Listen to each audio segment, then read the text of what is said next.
രാഹുൽ ഈശ്വർ ഉഷയെപ്പോലുള്ളവർ പ്രതികരിക്കുന്നത് ആ ഒരു ആത്മവിശ്വാസത്തിലാണ്. അതായത് ഇങ്ങനെ ഒരു സർക്കാരാണ് കമ്മിറ്റി രൂപീകരിച്ചത്, ആ കമ്മിറ്റിയാണ് റിപ്പോർട്ട് തയ്യാറാക്കിയത്, ഇനിയും സർക്കാർ ഇരകളോടൊപ്പം ഉണ്ടാകും എന്നാണ്.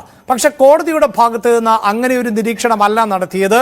കമ്മിറ്റി രൂപീകരിച്ചതിനെയോ റിപ്പോർട്ട് സമർപ്പിച്ചതിനെയോ ഒന്നും കോടതി മോശമായി കാണുന്നില്ല. പക്ഷേ സിനിമാ മേഖലയിൽ ക്രൈം നടക്കുന്നു, ലൈംഗിക ചൂഷണം നടക്കുന്നു, അങ്ങേയറ്റത്തെ അനാസ്ഥയും കുറ്റകൃത്യങ്ങളും ഒക്കെയാണ് ഈ മേഖലയിൽ നടക്കുന്നത് എന്നറിഞ്ഞിട്ടും എന്തുകൊണ്ട് സർക്കാർ അനങ്ങിയില്ല എന്ന ചോദ്യമാണ് കോടതി ഉന്നയിച്ചത്. കോടതി അതോടൊപ്പം പറഞ്ഞിരിക്കുന്ന 2-3 കാര്യങ്ങളും കൂടെയുണ്ട്. ഒന്ന്, സ്വകാര്യ റിപ്പോർട്ടിന്റെ രഹസ്യ സ്വഭാവം പൂർണ്ണമായിട്ടും നിലനിർത്തണം. പരാതി നൽകിയവർക്കും ഇരകൾക്കും സമ്മർദ്ദം ഉണ്ടാക്കുന്ന സാഹചര്യങ്ങൾ ഉണ്ടാകരുത്. മാധ്യമങ്ങൾ പോലീസിന്റെയും അന്വേഷണ ഏജൻസിയുടെയും മുകളിൽ സമ്മർദ്ദം ചെലുത്തരുത്. തിടുക്കപ്പെട്ട നടപടികൾ പ്രത്യേക അന്വേഷണ സംഘത്തിന്റെ ഭാഗത്തു നിന്നുണ്ടാകരുത് തുടങ്ങിയ ഒരുപാട് കാര്യങ്ങൾ കോടതി വളരെ ബാലൻസ്ഡ് ആയിട്ടാണ് ഈ വിഷയത്തെ കണ്ടത്.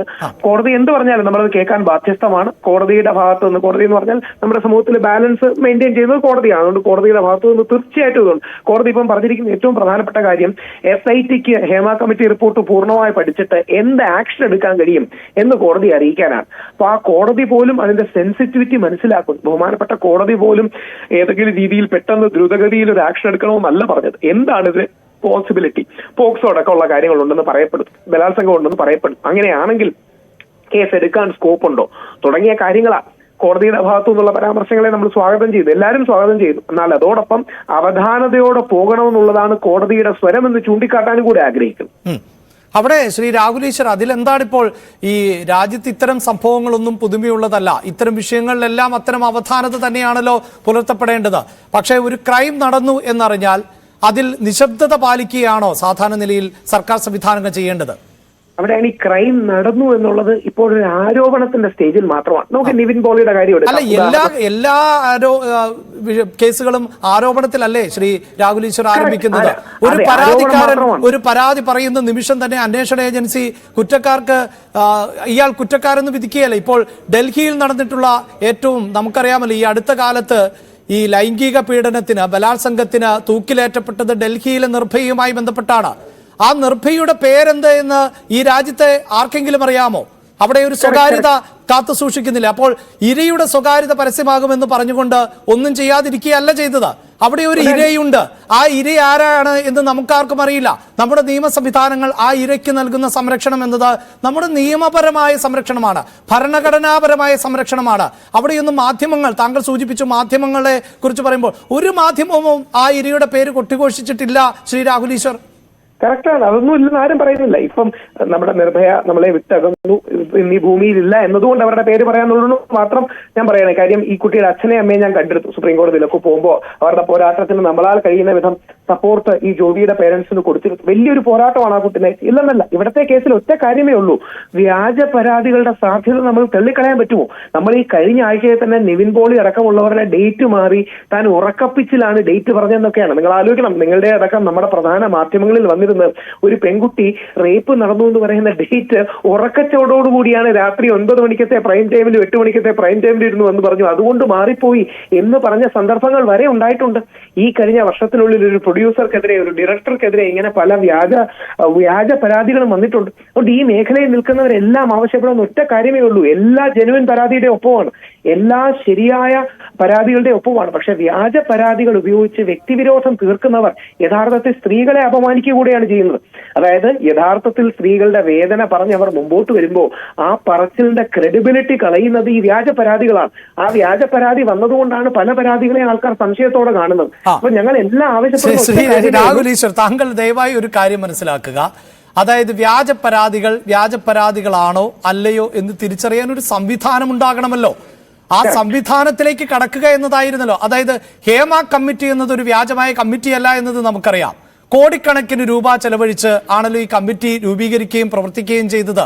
ഇത്രയും വലിയൊരു തുക, പബ്ലിക്കിന്റെ തുക ചെലവാക്കിക്കൊണ്ടൊരു കമ്മിറ്റി രൂപീകരിക്കുമ്പോൾ ആ കമ്മിറ്റിയുടെ അധ്യക്ഷ ആരായിരുന്നു എന്നത് നമുക്കറിയാം. അവർ വെറും ഒരു സ്ത്രീയല്ല എന്നത് നമുക്കറിയാം. അവർക്ക് ലഭിച്ച വിവരങ്ങളുടെ അടിസ്ഥാനത്തിൽ ഒരു റിപ്പോർട്ട് തയ്യാറാക്കുന്നു. ശരി, താങ്കൾ പറഞ്ഞതുപോലെ അതിലെ മുഴുവൻ ആരോപണങ്ങളും വ്യാജമായിക്കൊള്ളട്ടെ. പക്ഷേ സ്ത്രീകൾ ലൈംഗിക ചൂഷണത്തിന് ഇരകളാക്കപ്പെട്ടു എന്നുള്ളതാണല്ലോ ആരോപണം, എന്നതാണല്ലോ വെളിപ്പെടുത്തൽ. ആ വെളിപ്പെടുത്തൽ ഒരു സർക്കാർ സംവിധാനത്തിന് മുന്നിൽ ലഭിച്ചാൽ ഇത് വ്യാജമാണെങ്കിലോ എന്ന സംശയത്തിന് പുറത്ത് ശരി അത് വ്യാജമാകാനാണ് സാധ്യത എന്ന് കരുതി മാറ്റിവെക്കുകയാണോ ചെയ്യേണ്ടിയിരുന്നത്? അല്ല, അവിടെയാണ് ഒരു കാര്യം കൂടെ ശ്രദ്ധിക്കണം. അതായത് ഹേമ കമ്മിറ്റി റിപ്പോർട്ടിൽ ഹേമ മാഡത്തോടൊപ്പം ശ്രീമതി ശാരദയും ശ്രീമതി വത്സലകുമാരിയും ഉണ്ടായിരുന്നു. ശ്രീമതി ശാരദ കഴിഞ്ഞ ദിവസങ്ങളിൽ പറഞ്ഞ അഭിപ്രായം കൂടി ശ്രദ്ധിക്കണം. ഇന്ന് പലരും പറയുന്നത് വെറും ഷോ ആണ്. ഇത് പറയുന്നത് പുരുഷവാദിയായ രാഹുൽ ഈശ്വർ അല്ല, ഏറ്റവും വലിയ വനിതാരത്നമായ ഏറ്റവും വലിയ അഭിനേത്രിയായ ശാരദ മാഡം പറയുകയാണ്. ഇന്ന് പറയുന്ന പലരും ഷോ ആയിട്ടാണ് പറയുന്നതിനെ കുറിച്ചാണ് ശാരദ പറഞ്ഞത്, ഹേമ കമ്മിറ്റിയിൽ പറഞ്ഞതിനെ കുറിച്ചല്ല. ഒരിക്കലുമല്ല. അപ്പൊ ആ കാര്യങ്ങൾക്ക് എന്താണ് പോസിബിലിറ്റി? ഇനി ഒരു കാര്യം കൂടെ സൂചിപ്പിക്കാം. WCCയും ശ്രീമതി ഭാഗ്യലക്ഷ്മിയും ശ്രീമതി രേവതിയും ഒക്കെ എടുത്ത പൊതു സമീപനം എന്താണ്? ഇനിയും പഴയ കാര്യങ്ങളിൽ കേസ് വേണ്ട എന്നാണ് ശ്രീമതി ഭാഗ്യലക്ഷ്മിയും ശ്രീമതി രേവതിയും പറഞ്ഞത്. ഇതിനെക്കുറിച്ച് ആരെങ്കിലും പ്രോസിക്യൂട്ട് ചെയ്യണമെന്നുള്ളതല്ല. പകരം നമ്മൾ ഒരു ഫ്യൂച്ചറിസ്റ്റിക് ആയി, ഭാവി ഓറിയന്റഡ് ആയി, ഇനിയും ആർക്കും ഈ പ്രശ്നങ്ങൾ നടക്കരുത് എന്നുള്ള തിരിച്ചറിവിലും സിനിമാ മേഖലയിലെ അവസാന വാക്ക് അതൊക്കെ ഒരു സംഘടനയാണല്ലോ. അതിനകത്ത് ഇപ്പോൾ സംഘടനയല്ലേ, അവരുടെ പോരാട്ടമല്ലേ ഇത്? അവരുടെ പോരാട്ടമായിരിക്കാം, അതൊരു സംഘടന എന്ന തരത്തിൽ. ആ സിനിമാ മേഖലയിലെ ഏതെങ്കിലും ഒരു സ്ത്രീക്ക്, ഇന്നലെയും ഈ സിനിമാ മേഖലയുമായി ബന്ധപ്പെട്ട് പ്രവർത്തിക്കുന്ന ഒരു താരം പറയുന്നു, തനിക്ക് 7ാം ക്ലാസ്സിൽ പഠിക്കുമ്പോഴടക്കം തിക്താനുഭവം ഉണ്ടാകുന്നു. തന്റെ അച്ഛൻ പറഞ്ഞു ഓഡിഷൻ കഴിഞ്ഞിട്ട് പിന്നെ പോകണ്ട എന്ന് പറയുന്നു. അതൊക്കെ ഈ സിനിമാ മേഖലയുമായി ബന്ധപ്പെട്ട് പ്രവർത്തിക്കുന്നവരാണ്. വളരെ വിഷമകരമാണ്. അങ്ങനത്തെ വാർത്തകൾ കേൾക്കുന്നത് വിഷമകരമാണ്. ഇത് തന്നെയാണ് എല്ലാവരും ഹേമ കമ്മിറ്റിയെ പൂർണ്ണമായി സ്വാഗതം ചെയ്യുന്നതിന്റെ കാരണം. ഇനിയും ഈ പീഡകർക്ക്, ചൂഷകർക്ക്, എക്സ്പ്ലോയിറ്റേഴ്സിന് ഒരു പേടി ഉണ്ടാകും. ഇനിയും പലപ്പോഴും എക്സ്പ്ലോയിറ്റേഷൻ പറയാൻ, കോംപ്രമൈസ് പറയാൻ, അഡ്ജസ്റ്റ്മെന്റ് പറയാൻ ഒരു പേടി ഉണ്ടാകും. ഹേമ കമ്മിറ്റിയുടെ ഏറ്റവും വലിയ ഏതാണ്ട് സിനിമാ മേഖലയിൽ അങ്ങനെ ആയി കഴിഞ്ഞില്ലേ രാഹുൽ ഈശ്വർ? ഈ പഴയ കാലമൊന്നും അല്ലല്ലോ. അതായത് പണ്ടൊക്കെ ഈ സൗന്ദര്യം എന്നതൊക്കെ ആയിരുന്നല്ലോ പ്രധാനപ്പെട്ട ഘടകം സിനിമയിലെ നായികമാരുടേത്. ഇപ്പോൾ സിനിമകളുടെ സ്വഭാവം മാറി. അങ്ങനെയൊന്നുമുള്ള ഈ അതൊക്കെ മാറിയില്ലേ ശ്രീ രാഹുൽ ഈശ്വർ? മാധ്യമങ്ങളുടെ ജാഗ്രത കൂടിയുണ്ട്. മാധ്യമങ്ങൾ പലപ്പോഴും ഈ വിഷയത്തിൽ ഒരു ജാഗ്രത കാണിച്ചതുകൊണ്ടാണ് ഇത്രയും ഇത് ഊർജ്ജവൽക്കരിക്കപ്പെട്ടത്. പക്ഷെ ഏക കാര്യം മാത്രമേ ഉള്ളൂ, ഈ 2-3 ടെക്നിക്കൽ ഇഷ്യൂസും കൂടിയുണ്ട്. അതായത് ഇപ്പൊ എനിക്കെതിരെ ഒരു ആരോപണം ഉണ്ടെന്നിരിക്കട്ടെ, ഉദാഹരണം എനിക്കെതിരെ ഹേമ കമ്മിറ്റിയുടെ ആരോപണം ഉണ്ടെന്നിരിക്കട്ടെ, എന്റെ മറുപടി എടുത്തിട്ടില്ല. അപ്പോ ഈ മറുപടി എടുക്കാതെ എന്റെ പേര് പുറത്തുവിടാൻ കഴിയില്ല. സുപ്രീം കോടതിയുടെ 1977, 88 പേരുകളല്ല, ദയവായി താങ്കൾ മനസ്സിലാകൂ. ആർക്കെതിരെ ആരോപണം ഉന്നയിച്ചു ഇതൊന്നും നമ്മുടെ സബ്ജക്റ്റ് അല്ല. അതായത് ഇപ്പോൾ നടികളുടെ അല്ലെങ്കിൽ ഈ സിനിമാ മേഖലയിൽ തിക്താനുഭവം ഉണ്ടായവരുടെ സ്വകാര്യത, ഇപ്പോൾ നമുക്കറിയാമല്ലോ ഇവിടെ പുരുഷന്മാർ പോലും ഇത്തരത്തിൽ പീഡനത്തിന് ഇരകളാക്കപ്പെട്ടു എന്ന തരത്തിലുള്ള പരാതികൾ നിയമപരമായി മുന്നോട്ട് പോകുന്ന ഒരു സാഹചര്യമുണ്ട്. അപ്പോൾ ആർക്കെതിരെ എന്നതല്ലല്ലോ, ഈ ഉന്നയിക്കപ്പെട്ട ആരോപണം ശരിയാണോ എന്നത് ഒരു അന്വേഷണ സംഘമോ അല്ലെങ്കിൽ ഒരു സർക്കാർ സംവിധാനമോ പരിശോധിക്കേണ്ടതല്ലേ? അതെ, തീർച്ചയായിട്ടും ഇനി അതിന്റെ പോസിബിലിറ്റീസ് ആണ് കാണുന്നത്. മാത്രമല്ല ഇപ്പം പ്രധാനപ്പെട്ട ആൾക്കാരുടെ പേര് വെച്ചെന്ന് പറയാം. ശ്രീ സിദ്ദിഖ്, അദ്ദേഹത്തിനെതിരെ വന്ന ആരോപണത്തിനെതിരെ കോടതിയിൽ മാനനഷ്ട കേസും ബാക്കിയുള്ള കേസുമായി പോയി. ശ്രീ നിവിൻ പോളി പോയി, ശ്രീ രഞ്ജിത്ത് പോയി, ശ്രീ സുധീഷ് പോയി, മാമുക്കയുടെ മകൻ പോകുന്നു എന്ന് മാധ്യമങ്ങളിലൂടെ അറിയാൻ കഴിഞ്ഞു. അപ്പൊ എന്തായാലും ഇതിന്റെ നെല്ലും ബദലും നമുക്ക് തിരിച്ചറിയാൻ കഴിയും. എന്തായാലും ഇതിന്റെ സത്യസന്ധമായ അവസ്ഥ എന്താണെന്ന് തിരിച്ചറിയാൻ കഴിയും. അതാണ് ഇതൊരു ശുദ്ധികലശമായി മാറട്ടെ. ശ്രീ മോഹൻലാൽ പറഞ്ഞതുപോലെ ഇത് നന്നാക്കാനാകട്ടെ, നശീകരണത്തിന് വേണ്ടിയല്ല നവീകരണത്തിന് വേണ്ടി ഹേമ കമ്മിറ്റി മാറട്ടെ എന്നുള്ള ശുഭപ്രതീക്ഷയിലാണ് എല്ലാം. ഹൈക്കോടതിയുടെ അടക്കം നിലപാടുകൾ അതിലേക്ക് എത്തിക്കും എന്നുള്ളതാണ് പ്രതീക്ഷ. അപ്പൊ നമ്മുടെ ഓണമൊക്കെ കഴിയുമ്പോൾ ഒരു പുതിയ സിനിമയും പുതിയ മലയാള സിനിമയും ഉണ്ടാകുമെന്ന് പ്രതീക്ഷിക്കാം.